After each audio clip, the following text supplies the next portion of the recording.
Let's keep our marriage private from now on, Marcus said casually over dinner. His words hit me like a bomb. After 15 years together, he suddenly wanted to keep our marriage a secret. I stared at him, my fork frozen in the air. Private? I repeated. Why? Marcus shifted in his chair, avoiding my eyes. It's for work. My new promotion. It's complicated. I watched him closely.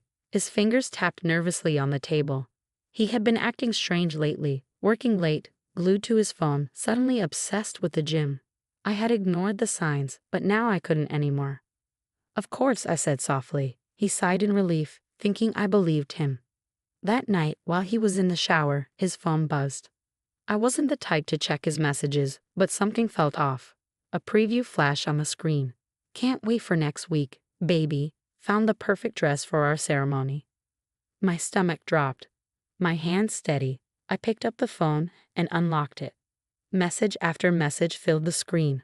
Marcus had been planning a secret wedding with Emma, his 24-year-old assistant. He didn't want a divorce because he didn't want to split our assets. Instead, he planned to marry Emma in a private ceremony while keeping me as his legal wife. Just on paper.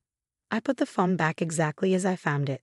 Then I opened my laptop and started typing. I emailed Linda, my best friend and a private investigator. Then James, my lawyer brother. Finally Sarah, Marcus's boss and an old friend of mine. Looking forward to coffee tomorrow, I wrote to Sarah. There's something about your new assistant you should know. When Marcus came to bed, he kissed my forehead. I love you, he whispered. I kept my breathing steady, pretending to be asleep. He had no idea that by tomorrow, his secret plan would start falling apart. The next morning, I kissed him goodbye as usual. As soon as he drove off, I called Linda. Got your email, she said. Your husband's been busy. Let's meet for coffee. An hour later, I sat with Linda, looking at the evidence she had gathered. Pictures of Marcus and Emma, money transfers to a secret account, $200,000 so far. They booked Silver Lake Resort for their ceremony next Saturday, Linda said. Emma's been telling people she's marrying a divorced man. I sipped my coffee. And the money? Linda nodded. He's been moving small amounts to keep it hidden. My phone buzzed. Sarah confirming our lunch. Another step in my plan. I thought about the years I had spent building a life with Marcus.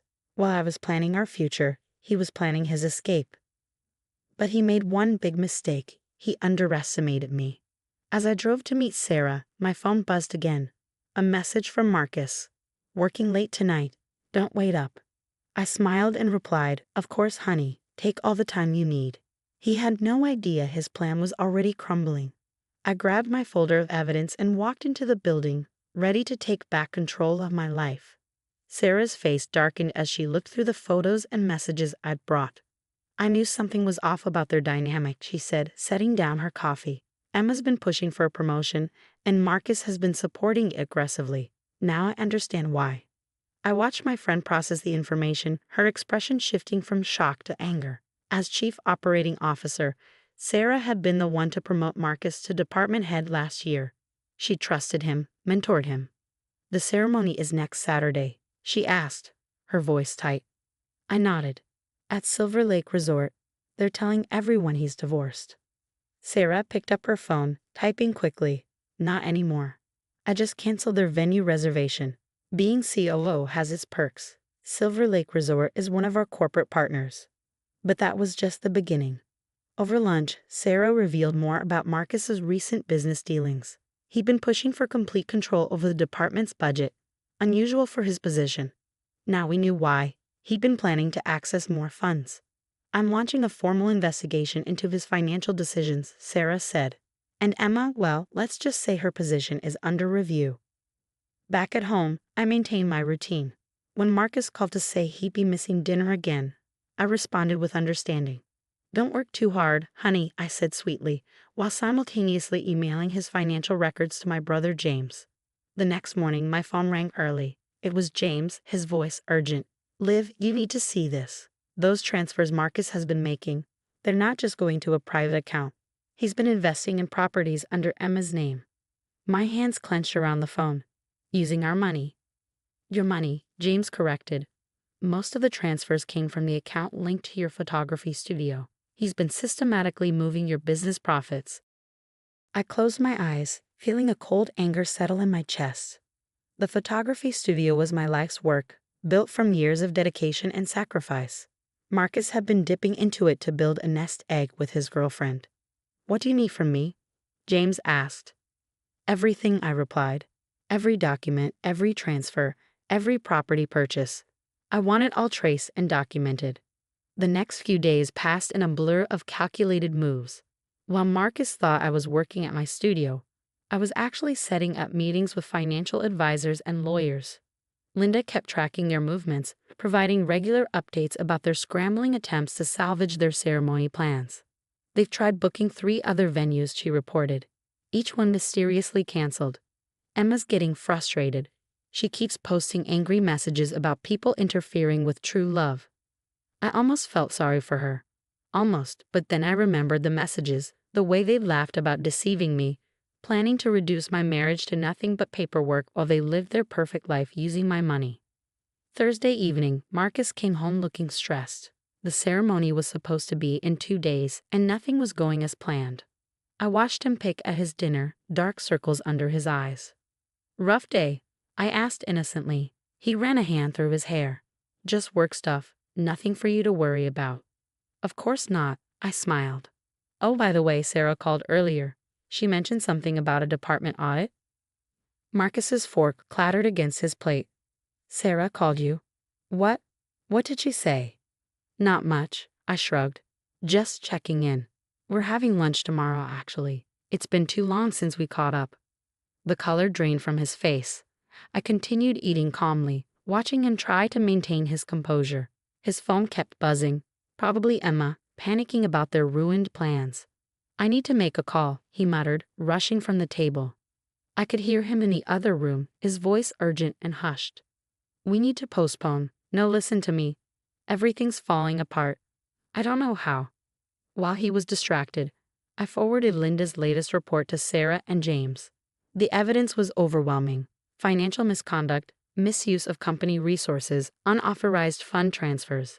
Marcus hadn't just planned to betray our marriage, he compromised his professional integrity in the process. That night, as we lay in bed, Marcus reached for my hand, something he hadn't done in months. I let him take it, feeling his palm sweaty against mine. "Liv," he said softly, "you know I love you, right?" I turned to look at him, this man I'd loved for 15 years, who'd planned to reduce our life together to a secret shame while he built a new life with someone else. "Of course," I replied, my voice steady. "We should keep that private too, shouldn't we?" He flinched at my words but said nothing. We both lay there in silence, but while he was probably worrying about his crumbling plans, I was thinking about tomorrow. About Sarah's scheduled department meeting, about the documents waiting in James' office, about the truth that was about to shatter Marcus's carefully constructed facade. Tomorrow, he would learn that keeping our marriage private had been his biggest mistake, because while he'd been planning his new life with Emma, I'd been ensuring he'd lose everything he was trying to steal from me. I closed my eyes, listening to his uneasy breathing beside me. In less than 24 hours, his perfect plan would completely unravel, and I would be wide awake to watch it all unfold. Friday morning arrived with a storm, both literally and figuratively. Marcus left early for work, kissing my cheek absently. "I might be late tonight," he said, not meeting my eyes.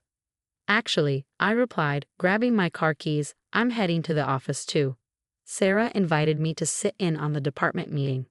He froze, his hand on the doorknob. "What department meeting?" "Oh, didn't she tell you? The whole team's gathering at 9. Something about financial reviews and policy changes." I smiled, watching the color drain from his face. "I'll see you there, honey." I arrived at the office building just as Sarah was gathering everyone in the conference room. Emma was there, her young face glowing with artificial confidence. She faltered when she saw me, quickly looking away. Marcus sat rigidly in his chair, his eyes darting between me, Emma, and Sarah. Sarah stood at the head of the table, her expression professional but stern. "Thank you all for coming. We're here to address some serious concerns about departmental conduct and financial irregularities." The next hour was a masterclass in professional demolition. Sarah methodically outlined every unauthorized transfer, every misused resource, every breach of company policy. With each revelation, Marcus seemed to shrink in his chair while Emma's perfect makeup couldn't hide her growing panic. Furthermore, Sarah continued, we've discovered evidence of an inappropriate relationship between a department head and his subordinate, including the misuse of company funds to purchase properties under false pretenses. Emma burst into tears. He told me he was divorced. He said the money was his. Marcus finally found his voice. This is a misunderstanding. I can explain everything. Please do, I said quietly, speaking for the first time. Explain how you plan to marry your girlfriend while keeping me as your legal wife. Explain how you use my studio's profits to buy properties for your new life. I'm particularly interested in hearing about the private ceremony planned for tomorrow. The room fell silent. Every eye turned to Marcus, then to me, then to Emma, who had suddenly stopped crying. You knew? Marcus stammered.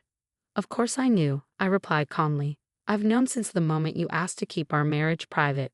I just waited to see how far you'd go. Sarah cleared her throat. Marcus, Emma, please proceed to HR. Security will escort you. The rest of you are dismissed. As people filed out, some offering me sympathetic glances, others avoiding eye contact entirely, Marcus made one last desperate attempt. Liv, please, he begged. We can talk about this. We can fix things.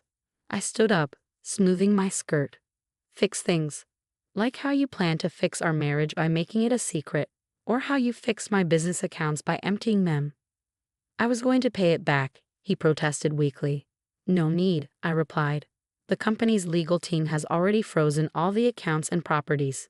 My brother James is handling the recovery of my assets, and since you're so interested in keeping things private, I'm sure you'll appreciate the discretion of the divorce proceedings.